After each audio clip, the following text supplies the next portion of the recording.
Olá, salve! Os 4 times grandes do Rio passaram para as oitavas de final da Copa do Brasil. Estão entre os 16 melhores e vão brigar pelo título. Vamos contar como foi essa fase, cada um dos times grandes do Rio, Vasco, Flamengo, Fluminense e Botafogo. Mas antes, aquele recado, inscreva-se no nosso canal, deixe o seu like, o seu comentário, ative o sininho das notificações e você vai ficar na cara do gol.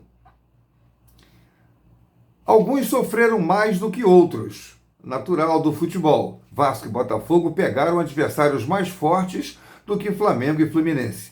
Mas os 4 grandes do Rio estão entre os 16 melhores da Copa do Brasil, com direito a brigar pelo título de campeão da Copa do Brasil. Agora, vamos contar como foi. Primeiro o Vasco, que na terça-feira teve muita dificuldade diante do Fortaleza. Era de se esperar, Fortaleza um time mais forte do que os outros adversários dos cariocas, mas o jogo de São Januário foi bem mais emocionante, digamos assim, do que o primeiro jogo em Fortaleza, que terminou 0-0, com o Vasco só se defendendo, tinha acabado de perder o treinador Ramon Dias, estava estreando um técnico interino, o Rafael Paiva, e ele montou um time para não perder. Conseguiu o intento, levou para São Januário a decisão. E olha, era de imaginar que pelo menos o Vasco jogasse como mandante, mas jogou como se fosse ele o visitante. O Fortaleza mandou muito mais no jogo, mais tempo no jogo. Fez 1-0, um gol marcado pelo Marinho, depois de um erro de saída de bola do Maicon.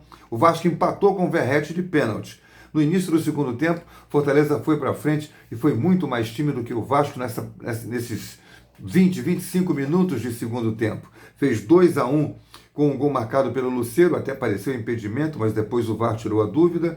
E aí o Vasco só foi se recuperar a partir da metade do segundo tempo. Quando saiu o segundo gol, numa jogada de contra-ataque, a bola veio cruzada da ponta esquerda, imaginem, hein? Da ponta esquerda, quase da linha de fundo, pelo Puma Rodrigues, que é lateral direito, tinha entrado pouco antes na lateral direita.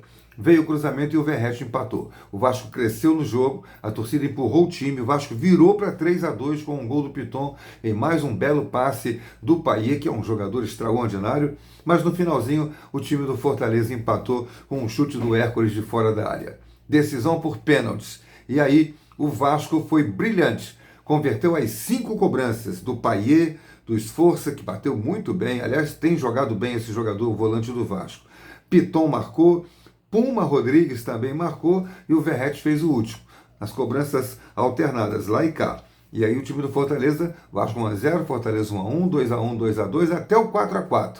No último pênalti, o Kelvin, venezuelano da equipe do Fortaleza, bateu a meia altura e o goleiro Léo Jardim fez a defesa.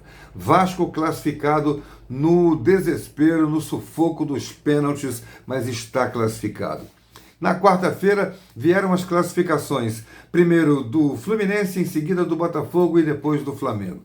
O Fluminense teve muita facilidade, ganhou de novo de 2-0 do Sampaio Corrêa, tinha vencido o primeiro jogo. O Sampaio Corrêa se lixou para essa fase, né? Pensou apenas no dinheiro, vendeu o mando de campo do primeiro jogo, abriu mão de jogar em São Luís, foi jogar no Espírito Santo, onde a torcida é toda do Fluminense. O Fluminense tinha vencido por 2-0 com time reserva, só 2 titulares. Agora colocou os titulares e venceu também por 2-0, jogando em ritmo de treino e não em ritmo de competição. Logo depois, porque começou na mesma hora, os jogos começaram na mesma hora, mas acabou pouco depois, o jogo do Botafogo em Salvador, no Barradão contra o Vitória. Também um jogo difícil, né? Vitória é um time mais evoluído, digamos assim, mais motivado, mais empolgado do que esses outros adversários que tiveram Fluminense, Flamengo e Vasco, e Fluminense e Flamengo principalmente.